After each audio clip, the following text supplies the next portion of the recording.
Green Bay is a small town, only 100,000 people. Those 100,000 people may be different in many ways, but there's one thing that brings them all together: the Green Bay Packers. In Titletown, the blue-collar city only knows hard work, tailgating, championships, but more importantly, they know family. We have a saying in this town: faith, family, and the Green Bay Packers are all that you need. Sanjay and I grew up in Green Bay. You could say that we are Green Bay, or even better, the voices of Green Bay. We bring a local feel of Packer fandom to a worldwide audience. Friendship, family, and football. Ladies and gentlemen, This is the Freezer Podcast.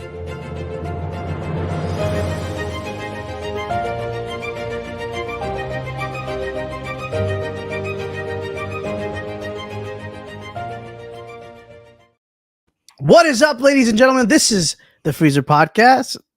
I'm Sanjay. Alongside me, like always, is Matt. No Fred today.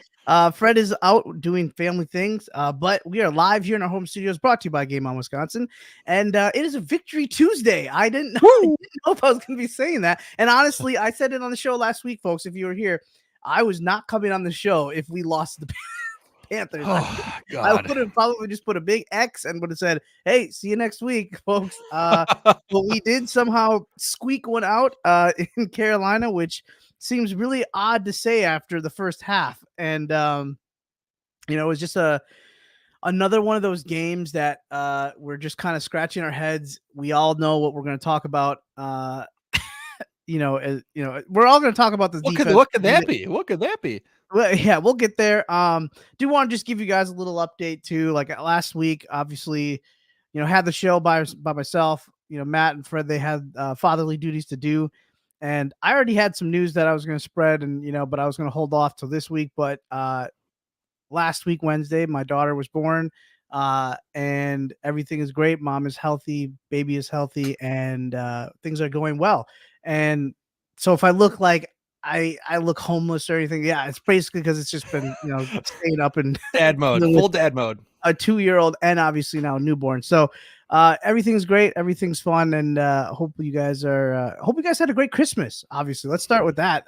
Christmas, hopefully it was good at the Jensen household. Yeah, we did. The whirlwind went to my parents, then down to Kara's parents. So did the back and forth. So it was a busy day, but a good day. Day spent with family. So, and again, congrats to you, Nicole, and Arjun with the addition. So excited to meet the little one. Yeah, absolutely. I think it's gonna be. She's very like good right now. Like everything's good. Yeah. Everything is nice. It's just more of like corralling a 2-year-old that wants the attention. So as anybody who has multiple children know, it is definitely always a juggling feat to figure out how to like manage 2 kids, or more. But anyway, we'll talk about we'll talk about this game in Carolina, which obviously was supposed to be this easy, like, all right, go get your win, get that confidence booster back up after the Tampa Bay game, because obviously you blew that one. You also had the Giants game that you're kind of like, what the heck is going on, and like you're on this 2-game skid. And sorry, I wanted to switch that around because obviously we lost the Giants week before, but you're kind of coming off this like weird, like, where are we now? Like, and it really hasn't been your fault, because if we look back at the Tampa Bay game, Jordan Love scored that touchdown for us. We were a 1 score away, and all we needed, with 4 minutes to play, mind you, and all we needed was like a stop from the defense, get the ball back, and maybe Jordan Love could tie up the game, whatever it may be. But no, Buccaneers scored again, got back to that 2-score lead, and then they obviously scored more. But then you look at the Giants, and then Jordan Love has a signature drive once again in the 4th, gets the touchdown to Malik Heath on an awesome little like play by him, gets the lead. Obviously, the play call, which we talked about last week with Matt LaFleur on an end around again, kind of was probably the worst decision, out of that, sequence. But again, you still got the lead, and you would hope that your, number 1 draft picks, like loaded kind of team on the defense would be able to stop a team for 1 minute. Didn't happen. Tommy DeVito basically throws a little legend rope to I forgot who it was. Darius Slayton. I don't even remember. It doesn't matter. But Keyshawn Nixon blows it, 32-yard drive or 32-yard catch. and they're back in field goal range, and obviously they win the game. So you're obviously coming off 2 performances where the defense just has not helped you out. Obviously, everybody's calling for the head of Joe Barry, which I understand, and I know a lot of people are also like, man, it's the holidays. Like, let's just give this guy a break. Well, you know what? Honestly, I would say that, but like if this guy didn't get paid millions of dollars to coach a team, it's a whole different dynamic. They wouldn't be saying the same shit if you lived in New York, right? Like, okay, like the media would be all over his ass and it would be like everywhere. Right now, all like where's the like the I guess the grief coming from? Twitter? Like I'm sure he doesn't Twitter, even yeah. Twitter. I'm sure he's thing, and maybe he's hearing it on the radio, obviously, if like he tunes into 107.5 or whatever, or like ESPN radio, but like is he really like, does he really need like a break? Because honestly, like if I was him, honestly, I'd be like, hey, maybe I should just step down. Like clearly I can't do this. I get it. He's got a lot of pride in himself. He has confidence that he can, right the ship and whatever he wants to say. But Matt, I don't know if there is if there's a righting of the ship at this point with 2 games left. I don't think there is. I think we just hold on for dear life and whatever happens, happens. I mean, the good news is we're not losing because the offense can't get anything going. I mean, frankly, the offense is not the problem whatsoever, and they look pretty good. And I think at this point in the year, if we were to talk about Jordan Love's stat line, how he's played, he'd be pretty, we'd all be pretty thrilled about what's going on here. And I think that, if we're to take anything away from the season, I'm sure we'll talk about it the next 2 weeks and in the after season shows. But that we got to feel good about where we're at. But defensively, nothing's changing. They're not going to change anything. Matt LaFleur said as much with Joe Barry. They're not going to make any adjustments. I think he firmly believes that the only thing, the right decision, obviously, is to keep things going the way they are, just for the sake of continuity and let the chips fall where they may. But that may cost them the season. It may cost them a shot to playoffs. It may, it could hold them back from, reaching that goal. And if he's comfortable with that, I got to question a little bit about him. And I think this week more than ever, there's been a lot more, talk about Matt LaFleur's judgment about sticking with Joe Barry too long, and you want to look back at some other coordinators he's had, maybe most notably Maurice Drayton, which cost the Packers multiple games and a playoff game, sticking with him too long. So I think for Packer fans, it's basically got to be the offense needs to just overcome the defense. And I think almost our nightmares played out in real time against the Carolina Panthers because, had I bet on the show last week, I would have said this game's not a slam dunk from whatsoever. This defense is so junk at any given moment that there's no safe lead and there's no such thing as a gimme. There's no such thing as a get right game. None of it. When you have a defense that's that situationally poor, it's just a huge hindrance on this team's success and kind of frankly where they want to go. So, we'll talk about, the Joe Barry thing and what's going to happen with him, but it's just hang on for dear life and we'll see where the next 2 weeks take us. Yeah. And and by the way, follow Iowa Joe on his little program over there.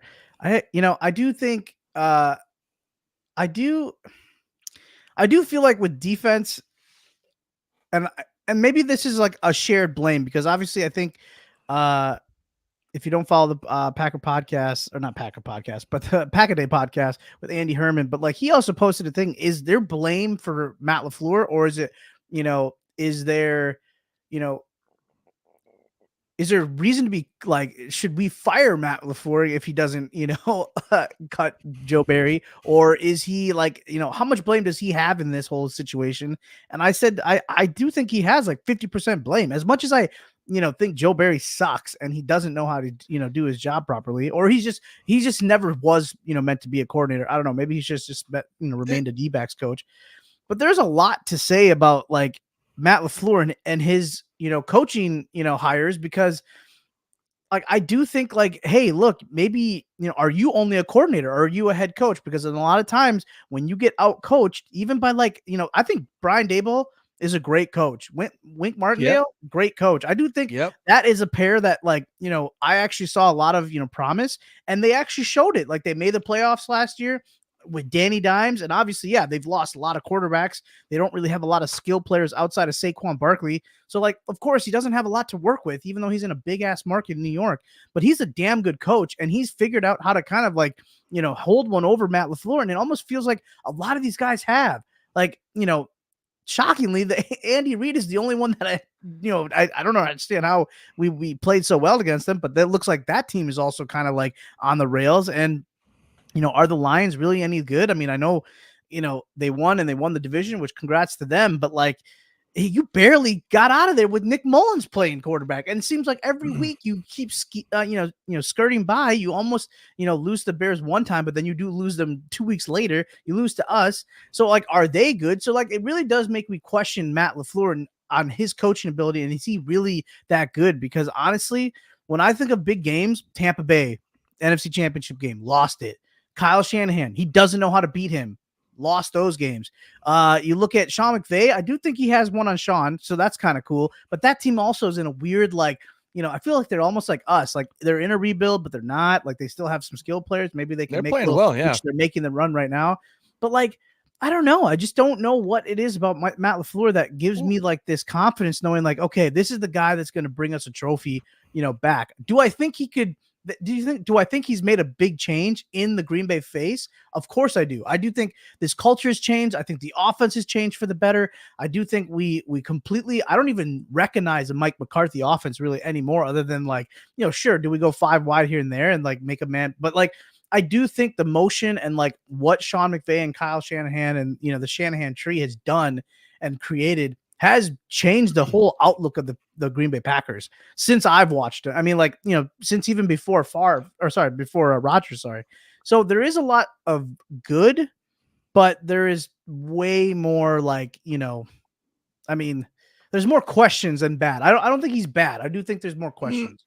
I think that you got to look at him in, I think, 2 different lights. One, you look at Matt LaFleur, the offensive guy, and I think that what they've done this year, considering all the injuries and the youth that they have on offense, where they're at on offense right now, to me, I think is great. And I know that there's obviously going to be room for improvement, and there's a lot of different things that they can add and expand upon. But considering all that, I think that he's done a pretty commendable job with the group that he has right now, and I'm excited for their future on offense. But then you also have to look at Matt LaFleur, the head coach. This is his team, and he's signing off on these defensive game plans. He said it himself. He's going to be more involved. He's going to be double checking this and that. So he's the one in there, knowing the game plan, knowing what they're going to be scheming up. And ultimately it falls on his shoulders, and we can blame Joe Barry, and he deserves all the blame he can have. But Matt LaFleur is the head honcho, and he's the one that, gives a thumbs up or thumb down to this stuff. And so some of these things that are going on absolutely fall on his shoulders, and it's his responsibility to get on his coaches to improve these things. The other part of it to me, though, is that I don't think the Packers are getting a lot out of their defenders. I mean, we can blame Joe Barry up and down for the scheme, and deservedly so, but where the hell is Rashawn Gary? Why isn't he blowing up plays left and right? I mean, we pay him to do that, and he'll have a monster game, and then he'll have a couple games where he goes quiet. The defensive front, Wyatt, goes quiet. Even Kenny Clark every now and then kind of gets a little skittish, So you need some of these other guys to execute better and to step up and play to their worth. I mean, we're paying a lot of these guys a lot of money, and they're either not playing or they're playing, so inconsistently that you're not really getting a good gauge of where they're at. So I'm not making any excuses for Joe Barry. I think that this team absolutely needs a new voice on defense. They need a new attitude. I think they need to change the scheme up a little bit and get away from what they've been doing. That Vic Fangio system, if you look at where it's kind of ranked throughout the league, it's not doing very well outside of maybe Vic Fangio himself in Miami. So I think LaFleur is going to have to address this head on in the offseason. He's not going to do it now, but if he goes into 2024 thinking that Joe Barry is going to be the guy that's right for the job, and Matt LaFleur, then the crosshairs are on him. It's on him. I don't want to hear anything else other than, if you don't produce, it's going to be your job. And Christ, Forbes.com wrote an article about it. When you're in Forbes.com is writing about your ass is getting hot because you're just too stubborn to fire your idiot defensive coordinator, I think things may need to change a little bit. So, I don't want the defense to hold the offense back, which is a shame. You have 8 first-round picks on that side of the ball. Meanwhile, on the other side, you got 3rd, 4th, 5th-rounder guys that are outplaying their draft stock. So it's like, it's a credit to Matt LaFleur, and also it's a check against him because his offense is up and coming, and I'm excited for him. But come on, man, you got to get a hold of that defense. And I frankly would have fired Joe Barry, and I don't care who's on the left on the coaching staff, because the main argument is, well, there's nobody left around, which is a problem in itself. You got a bunch of kind of younger coaches or guys that are maybe not super experienced, but you can't be anybody worse than it is now. I mean, I would give anybody a shot at it. I was going to say, I would give Matt LaFleur's wife a chance, because honestly, what does it freaking matter? Just let the players run it.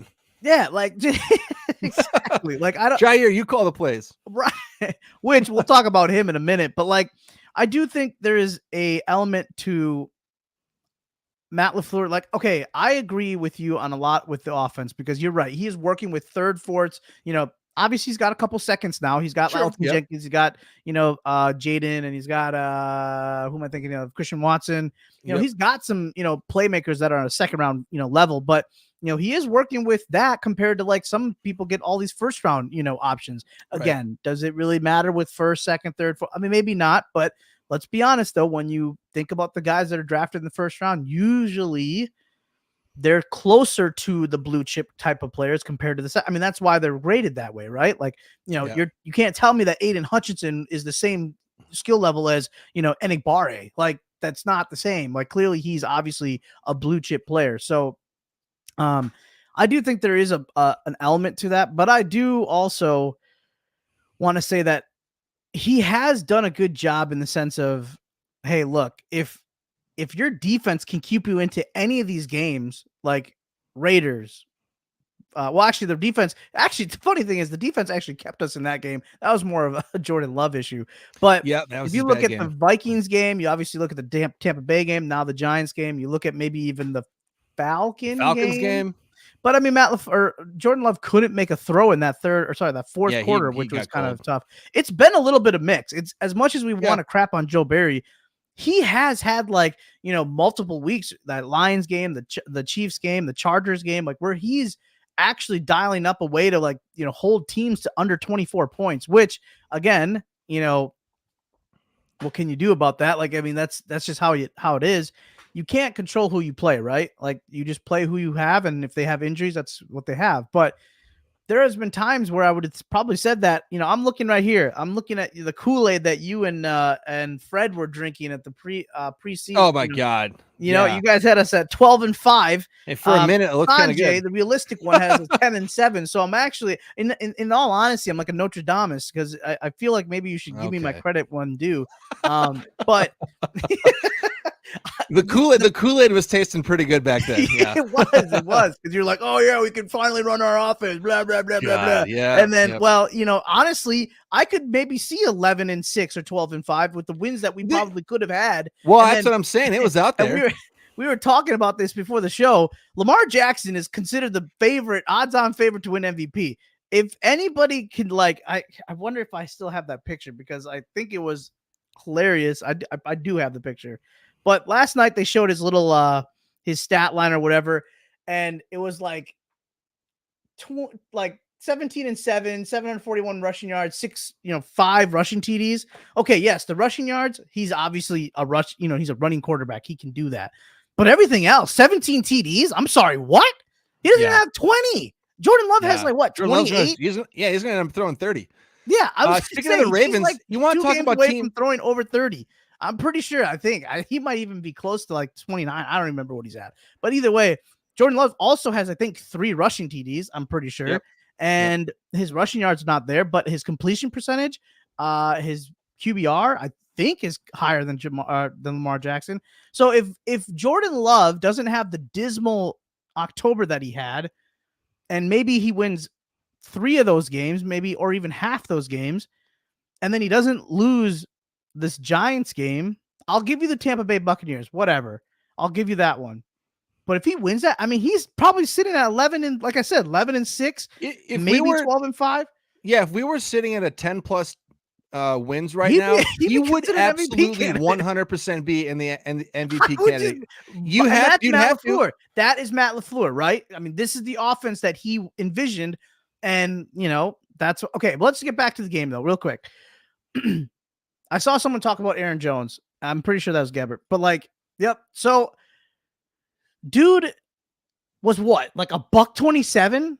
I think he was averaging 6 yards a carry. I think it was something nuts like to start that first half. And then shockingly, it's like Mike McCarthy, like you said, Andrew, was like in the room and then he just goes away from it. If in all honesty, you probably avoid most likely one of those touchdowns from Carolina because you're draining the clock. But you didn't even choose to run back. You didn't even choose to run the minute you guys got back on the field in the second half. 0 run plays. It was all 3 passes, 3 and out. Second possession, you ran it once, 3 and out. It was mind-boggling that, Matt LaFleur just seems to always say, I'm going to keep giving it to Jones. I'm going to keep giving it. No. Well, unless A.J. Dillon is dead and then, sitting at his home, like that's the only other way I could see Aaron Jones getting the full featured, workload, because he just seems to be like, oh yeah, well maybe Patrick Taylor and, A.J. Dillon, they should get some snap. Why is Patrick Taylor ever in? Did we just sign Kenyon Drake? Yeah, I don't even care if Kenyon Drake's not even ready for football. I'd rather take him than dumb Patrick Taylor who doesn't know how to run out of bounds. Wouldn't you? Well, and I have it on good authority that Aaron Jones is very healthy, and so if they're still running with this pitch count here, it's like this is ridiculous. And I don't know, do other teams do this? Because it seems like when they get their guys back, if he's ready to play, he's ready to go. And I always keep coming back to Dan Campbell and David Montgomery when we all thought he tore his ACL. He didn't. He came back against the Packers and just crammed it up our ass the entire game. It's like they didn't put him on a pitch count. To me, if it's you're healthy to play, you rely on him, and he's probably your best offensive player, particularly in a game where you don't have Christian Watson or Jaden Reed.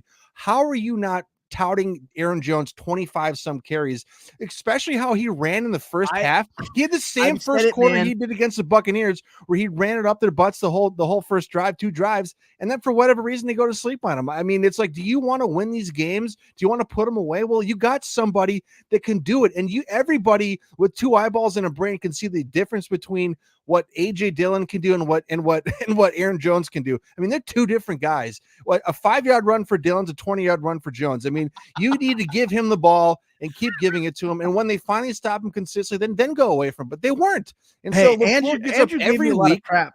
Go ahead, keep going. Well, LaFleur gets up there every week and goes, well, yeah, I got to give him the ball more. I got to give him the ball more.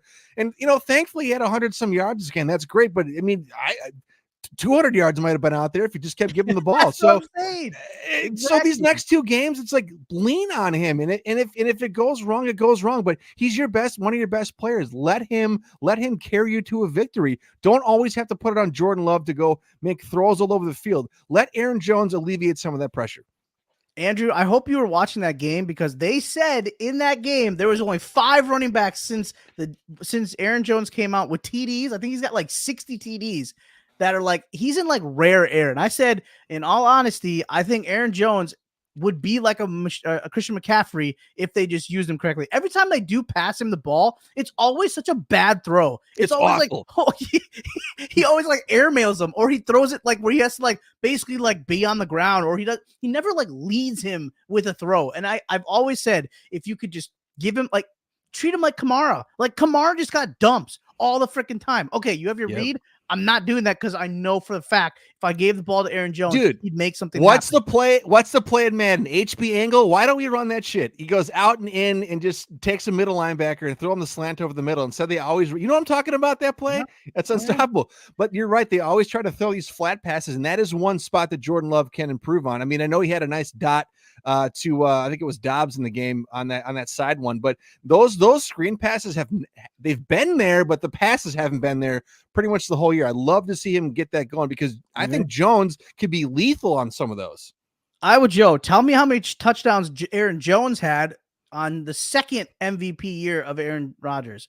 I'm pretty sure it was either 19 or 20 touchdowns for Aaron Jones. I was rushing and receiving as well. I'm pretty sure he was right up there. I swear on everything. If they use him the way they're supposed to, this guy is just as elite as Christian McCaffrey or Alvin Kamara. I swear on my life that he would be. This guy is so special, and they just don't know how to freaking use him. He literally got you 90 yards in the first quarter, as Tyler just said. And that was nothing. That was like a breeze for him. It didn't even feel like he was working that hard. Like you said, his 5 yards of A.J. Dillon is 20 yards for, Aaron Jones.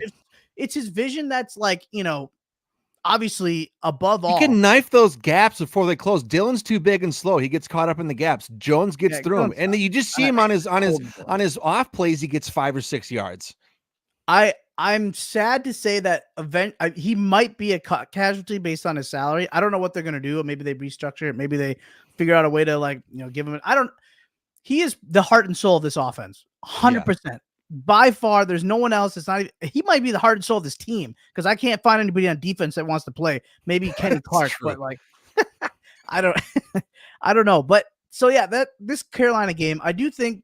How do you feel like Jordan Love played? I do think it's so up and down with him. I don't know if you're seeing it, but it almost feels like, okay, there's a few good throws. You're just like, okay, just do that more. And then there's these over the receiver's head throws or these wide shot misses, the out route to Jaden Reed for that end zone touchdown.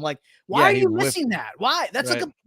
Tommy DeVito can make that throw. I just don't understand this guy that we're supposed to call this heir apparent can't always make the throw. I get it. No one's perfect. I understand that. But I do feel like the easy ones, the ones that you're supposed to probably get in your sleep, that Rodgers got in his sleep, and I'm not calling him Rodgers, but I'm just saying you want to be the guy that gets that kind of paycheck, or you want to be called that dude, you got to make some of these easy throws. He does make a lot of crazy, crazy throws, but I do feel like, but I think that's the encouraging part is we're seeing him complete some of the more gnarly throws, and he's going to throw over 30 touchdowns and probably less than 15 picks, which is to me pretty good for a first year starter. And I'm encouraged by that, and I think that he can get some of the stuff right because you're right, those flat passes, some of these ones where he's had Musgrave or somebody wide open, he just throws it 5 feet over their heads. I think you can correct that stuff, and it might be footwork, it might be just a little bit panicky, just making you sure you get yourself set. But I think if you look at him as a whole, where he's at right now, I'd be hard pressed to really be nervous about his future. I think that you got to be really encouraged, and they're not. The good news is he's doing this while having success, and he's looking pretty good. And yeah, probably 4 or 5 throws a game. You're like, what the hell was that? But then he throws another 3 or 4 or 5. They're like, oh my god, off the back of his foot, and he throws a dart to somebody, on the sidelines. So I think if you mix all that together, you got to feel pretty good about where things are at, and they're not losing games because of him. He's not throwing ugly interceptions all the time. I feel like the Giants game we did though, didn't we? Which one? In the Giants game, I mean that was probably his worst outing.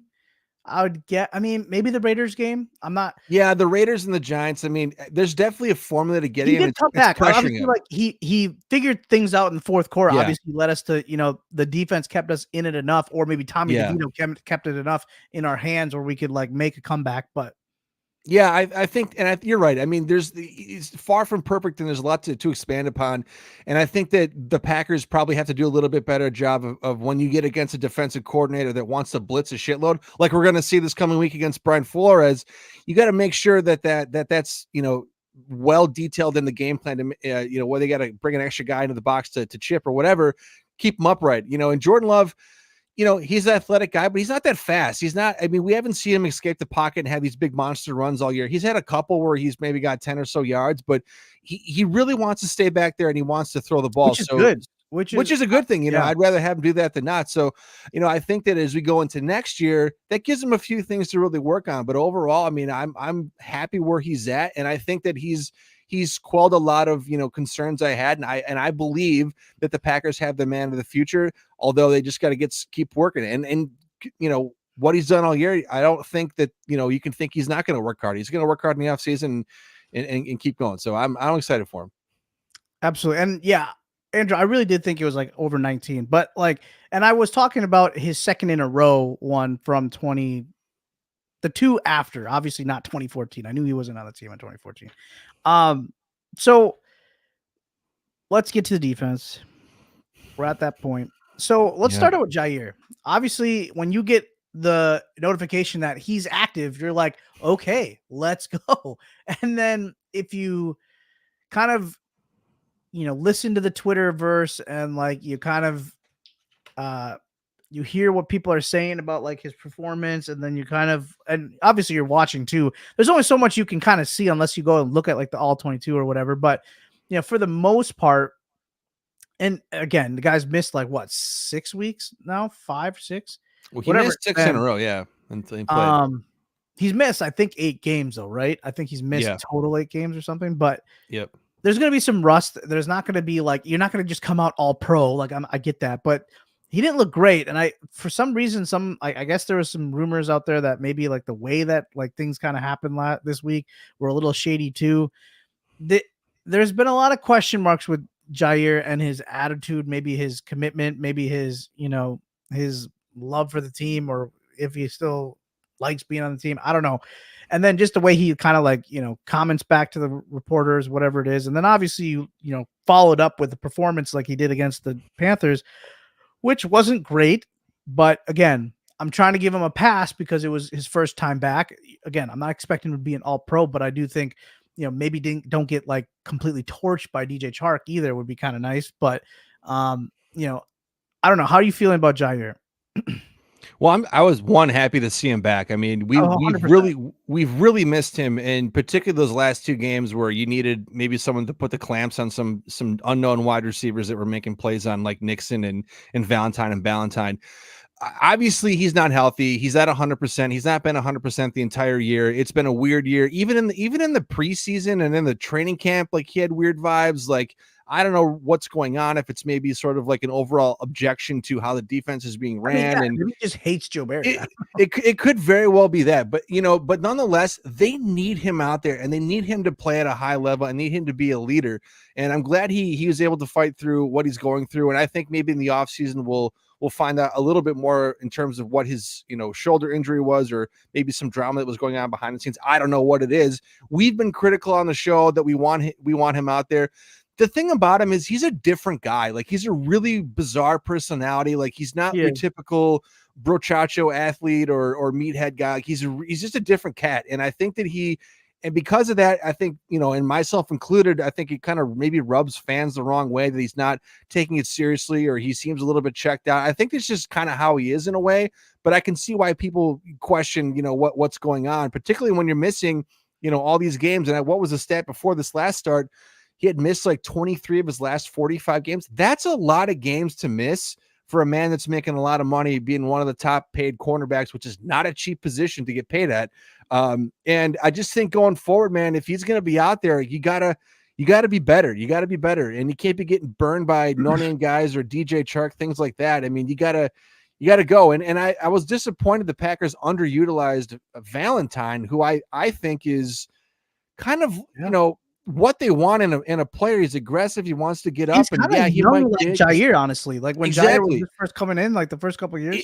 It's tough because you got Jair obviously shaking rust off, and you got Stokes who gets to start over Valentine, who basically hasn't played football in a year and a half. It's like it's 2 rusty cornerbacks who have all pro potential. One is a former all pro, but neither one of them playing like it. So as we said to start the show, this is just kind of strap in and hold on to see what happens these last weeks. It's been that way the entire year.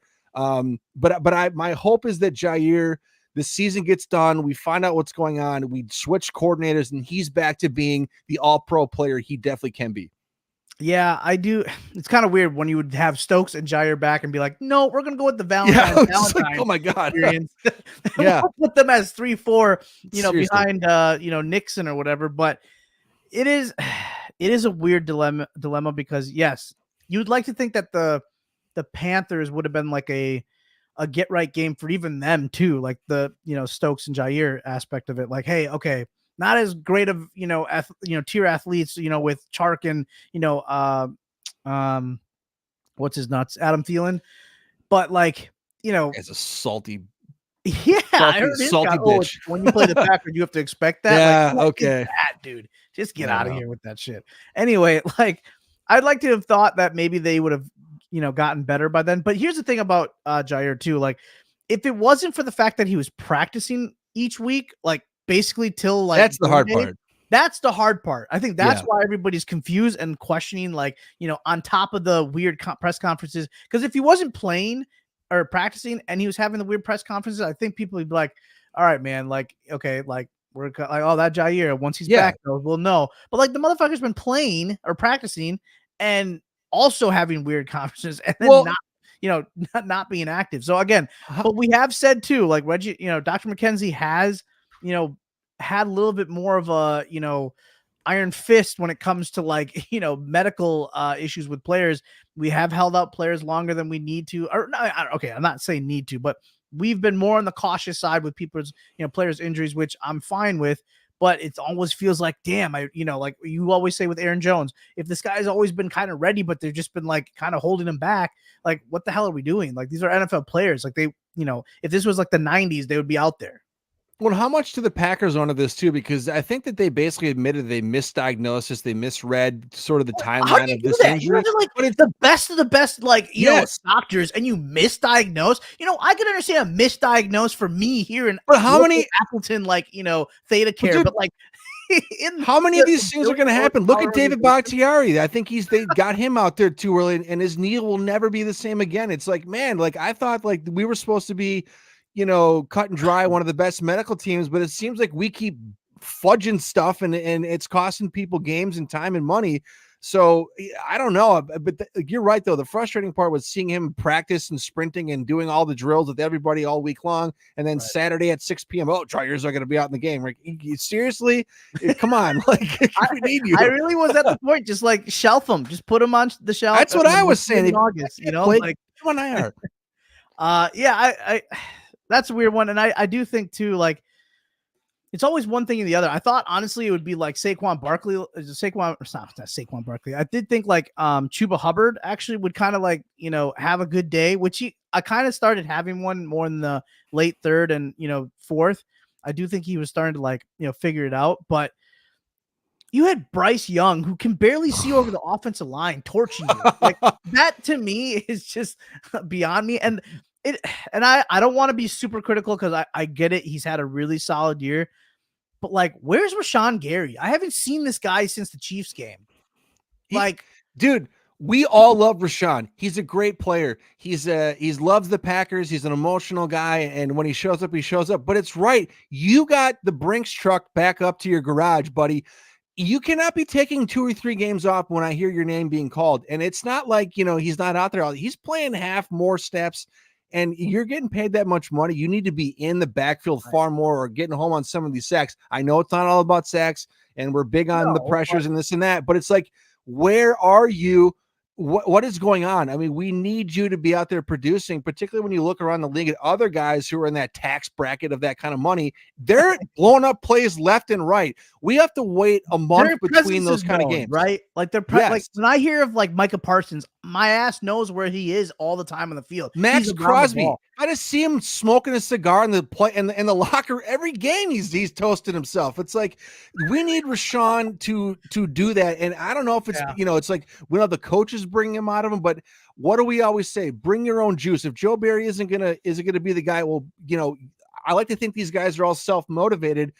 Dude, we need you out there. That's enough. Anytime now. Also, why is Luke Van Ness playing special teams? I don't understand. Why is one of your like premier pass rushers that you just drafted? I get it. Rookies typically do play special teams here and there, maybe on kickoff, but not. Why is he on punt coverage? You didn't draft him to put him out there, and it's like, get him. Don't take him any time away from being an outside linebacker. He doesn't need to be doing special teams. I get it. Maybe he could do a swim move and block it, but the guy clearly can't hold himself from running. That was just a weird one for me, and I wasn't the only one that thought about it. There was a lot of people questioning, like, why is this guy on special teams? But so what do you hang on? What RD is below average? We have a long history. Look at Nick Perry. Remember when he paid him all that money and he just disappeared? He never signed with another team. I mean, us. The problem is we all have certain views of the Packer players, and we want to view them in a certain light, that they're all these great guys. But honestly, zoom out a little bit. It's like, are these great players? Like, they're good sometimes. They're good in half the games. But when's the last time we had a defender like defense has to account for that guy every single play? I don't think there's one guy in the defense that gives opposing teams nightmares. I know Rashawn Gary is good, but he'll go 2 or 3 games without disrupting the game that much. So I just think that as much as we can crap on Joe Barry, it's like I just think we're not getting enough out of the guys we have. And there's a lot of money and a lot of draft pick capital that's been spent on that side of the ball for it to be this shitty. I do agree with I would probably put this, if I could say a Prime ratio. Clay is the last guy. The last guy is probably Prime Clay Matthews. I just said Charles Woodson. Woodson too. Okay, yeah, Woodson too. But I mean, like as a pass rush, like guy you got fear on the front. You know what I mean? Yeah. Right. I give Barry 70%. I give the players 30 because it's not completely his fault. He can't go play 12 positions on the field. Yes. Can he, put them in the right position to succeed? Of course. That is his scheme, his philosophy, his play call, whatever. But, at the same time, they got to also execute too. Like how many times did Matt LaFleur, talk about execution? Aaron Rodgers talks about execution with the receivers. If they're not going to run the right routes, if they're not going to be putting their head in the game, then of course I can't throw them the ball and make them catch it. That's the same thing with, the defenders too. Like if they're not going to line up correctly, or if Jair is just going to shoulder press someone or push them into the end zone, not tackle them, or, I don't even know another blunder coverage thing that happened over the weekend, but I saw it plenty of times where I'm just like, this team looks like ass. Like, I don't understand where they always, have these like lapses. Again, maybe it's a motivation thing. Maybe they just have no buy-in with Joe Barry, and maybe they just want to keep fucking up so that he can like not succeed. I don't know. But we already figured it out. He's not a good coach. We can play. It looked like in the first half they were way more aggressive. They brought more blitzes. They were more aggressive up front, and they got the lead, and they do what they always do, and they just sit back on their hands, and they kind of just let the lead melt away a little bit. Why don't they just one game go 4 quarters? We're bringing the noise. Whatever happens, happens. Let's see what happens. Like, what's the problem with that? Like, it's like they're always they're trying to be so polite. Like, we don't want to make anybody feel bad about, blitzing them the whole game. Poor Brett. No, like, let them have it. This is the NFL. I don't know why people feel like that. I don't know. I'm sure they don't feel like that, but it just feels like that's how they feel because they're like, why are you even backing off? It's like, what do you have to lose by just one game, balls to the wall the entire time? Like, go get it. Let those guys go hunt the entire game and see what happens. If you lose the game because you were overly aggressive, well, so be it. At least you tried it out. But just sitting back and trying not to lose the game. How many more years have we going to go through that? We've been doing that for what feels like 15 years. It's like, it's obviously not going to work. It hasn't worked and it never will. And I had no idea that Lucas Van Ness was blocking punts. So I guess that's the reason why he's out there. I saw that, I was like, oh, okay. So the guy actually can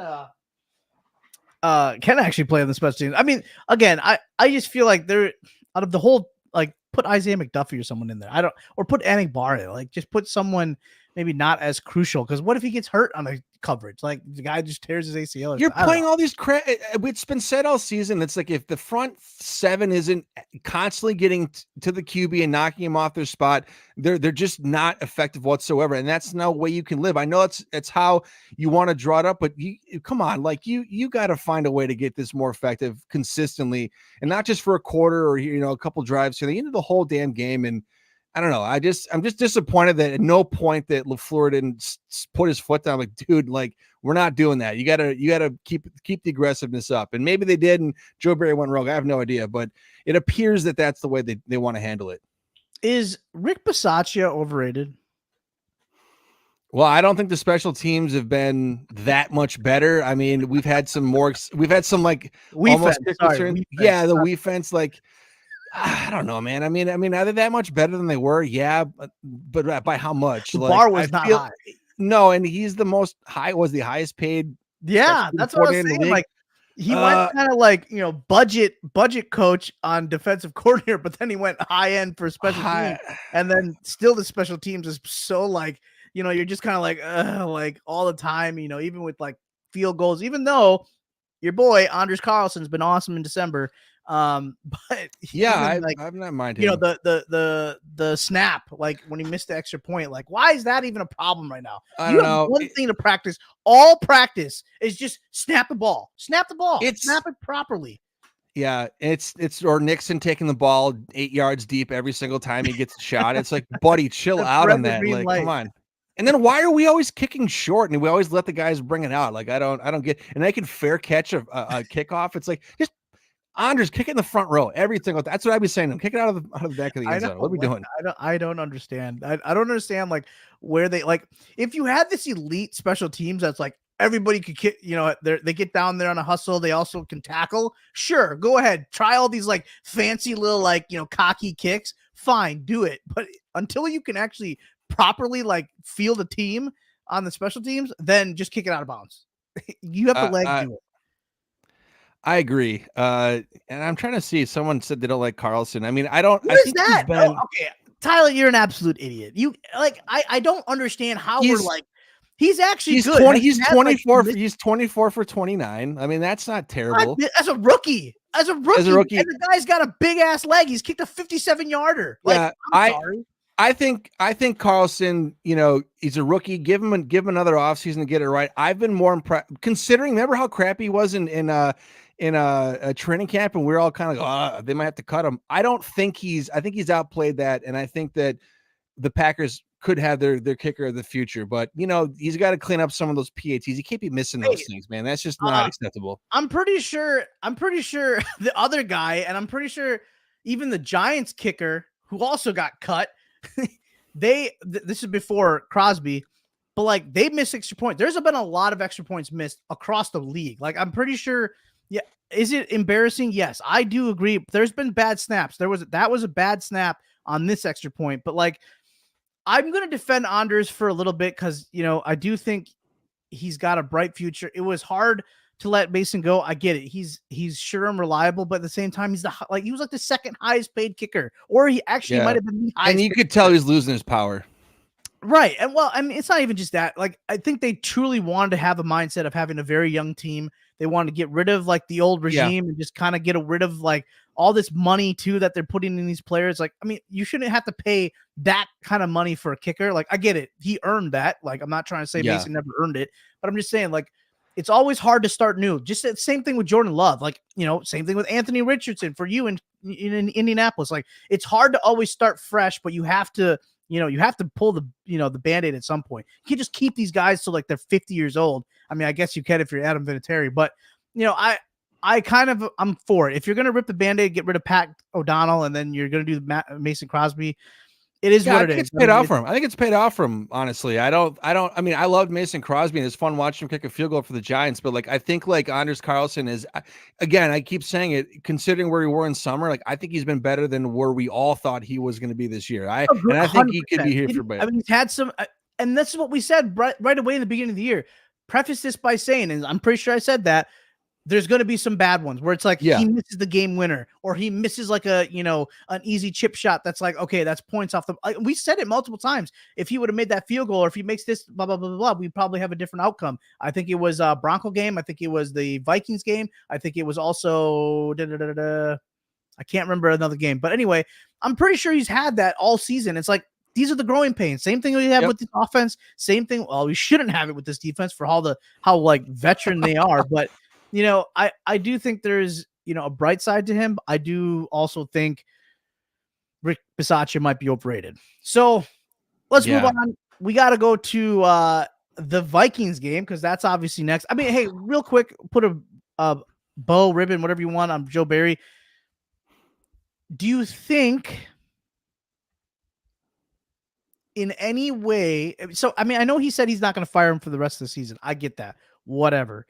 But do you think it's a very quick fire?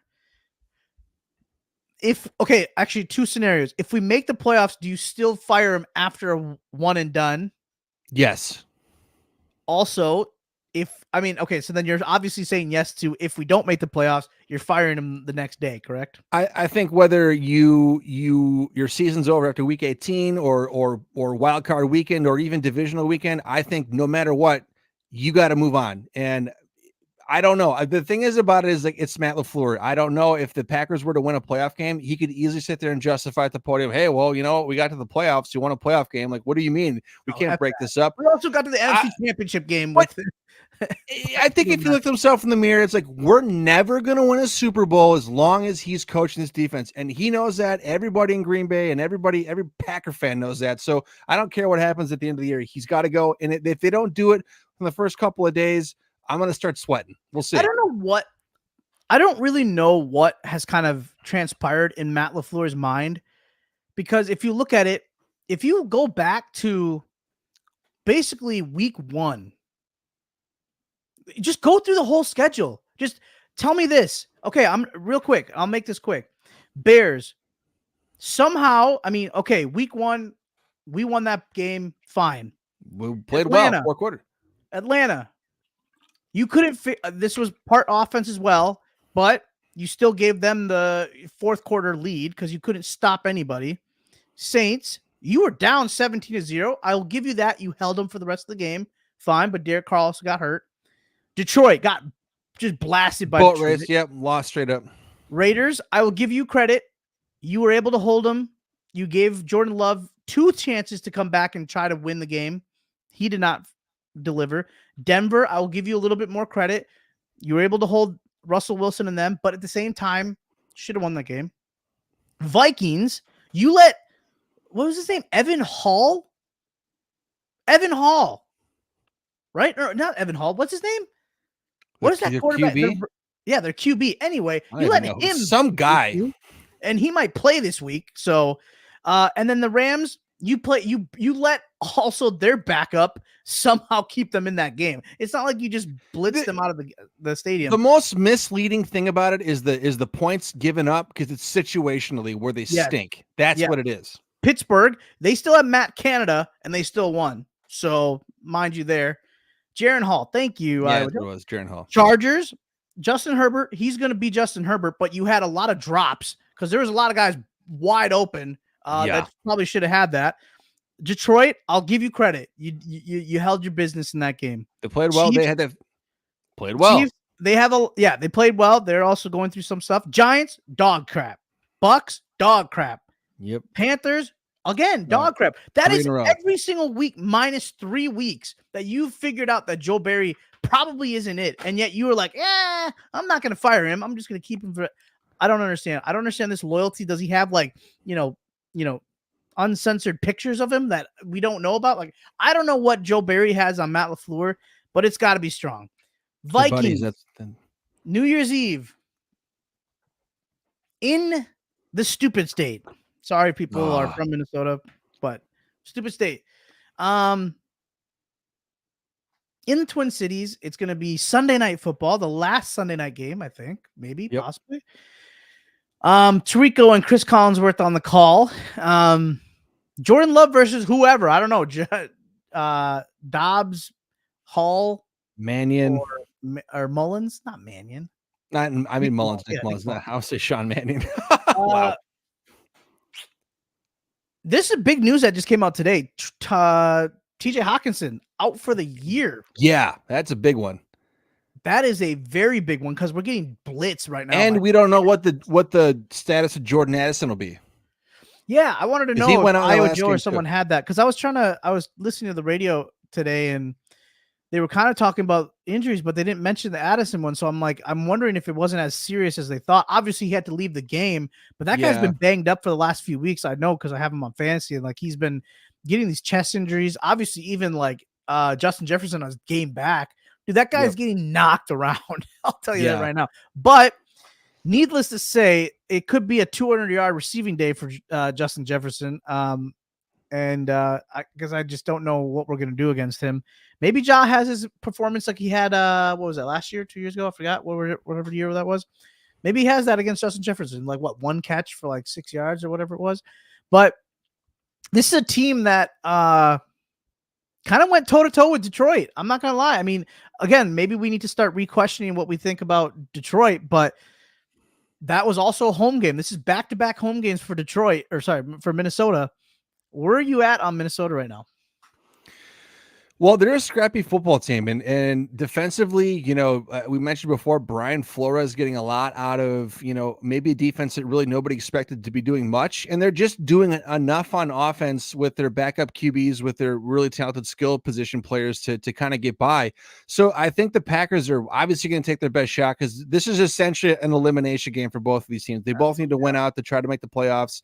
The Packers, I'm assuming we're holding out like Jaden Reed and Watson for this game to get him totally healthy. Hopefully the Packers have a full complement of their skill position guys, but I think that this game is going to come down to the two defenses. And if I'm honest, like, it makes me nervous because we have Joe Barry and a defense that's very susceptible. Obviously, doesn't matter who plays QB on the other side. It literally doesn't matter. You can't say, oh, they got a backup QB. We don't know who they're going to play. It doesn't matter because everybody they play against has success against them. So they need to do something different. I think they need to dial up more blitzes. They need to get in these guys' faces for all 4 quarters. I don't think that they can get some type of lead and try to sit back on it because the Vikings are too talented at wide receiver to ignore that. The TJ Hawkinson thing, Sanjay, is a good point. That's a huge blow to them. That's a guy that can dominate our tight ends and our safeties. So to have him out, I think bodes well for the Packers defense. But they're going to have Jair's A game. They're going to have Stokes not looking like he hasn't played football in 2 years. I mean, they're going to need Valentine to be playing because KJ Osborne is another guy. Yeah, he's not bad. He's still pretty good. So they got that Powell guy now too. Yeah, and I don't know how. I don't know. I haven't followed their run game as much. I don't think it's been that great this year. So Ty Chandler right now is like kind of like stealing. He's like stealing Madison's carries right now. But it's not like Saquon scary, but like it's still like formidable.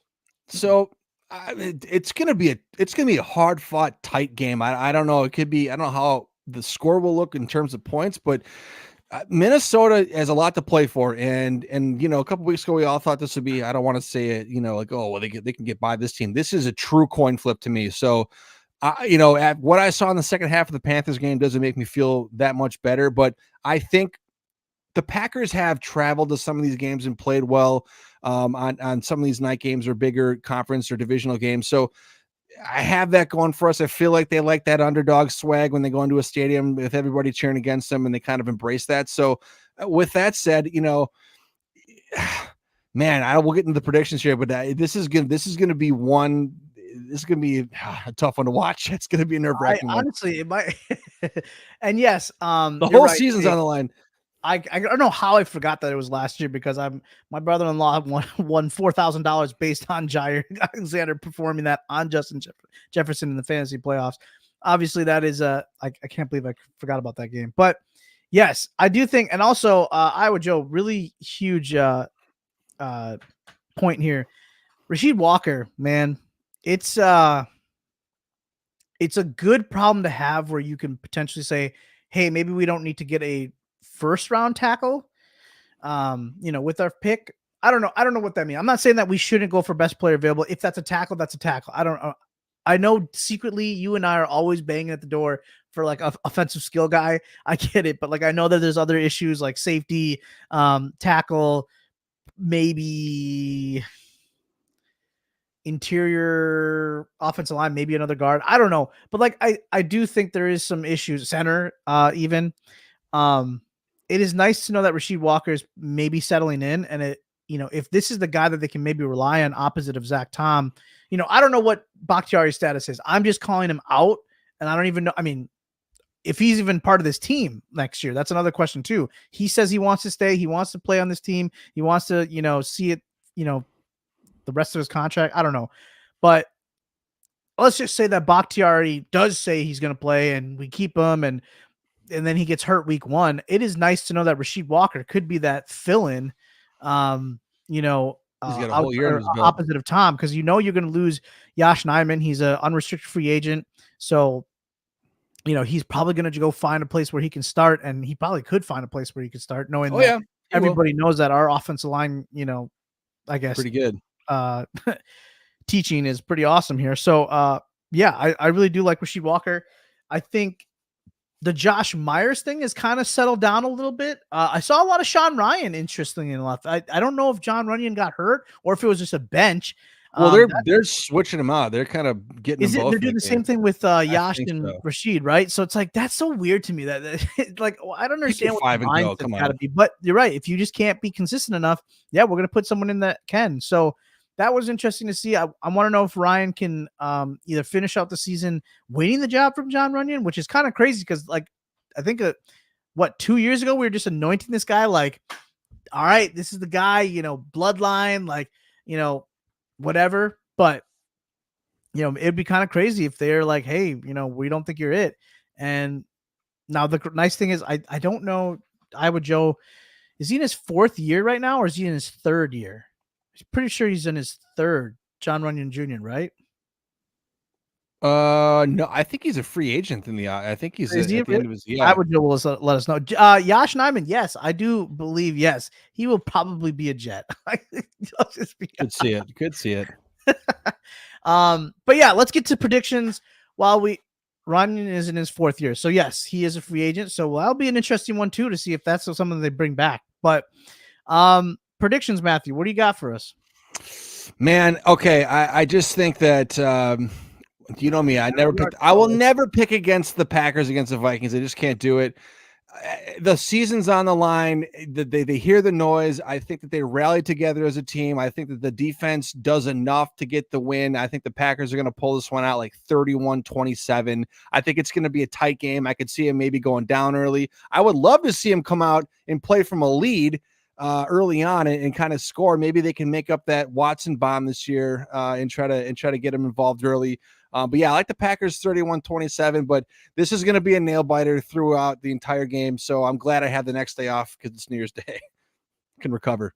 Ben Sims revenge game. There you go. He's going to have a coming out party. I'll love to see Tucker Kraft go off as well. I'm a big fan of him. Yeah, and maybe we get potentially a Luke Musgrave appearance. He's on the mend. Guys practicing. This offense with Tucker and Luke could be very scary. Maybe a la Gronk, Aaron Hernandez. Less murders. Just less murders. It's less murder, obviously. But we could see that. And I don't know, Christian Watson, maybe we get a Reed back. And Jaden Reed, obviously. If we can have this full complement of offense, it could be I think this is going to be a shootout. I'm like you. I don't have any trust in this defense. I don't care if John, Eric are back. They're still getting their feet wet, back in a, football shape kind of, thing. So I really don't know, how you're going to stop. It doesn't matter who the quarterback is, but Justin Jefferson's a damn good receiver. So, and if Jordan Addison plays, another really good receiver alongside, like Osborne. We mentioned before with Osborne and Powell. But man, we don't sniff 30 points. And of course we did this week.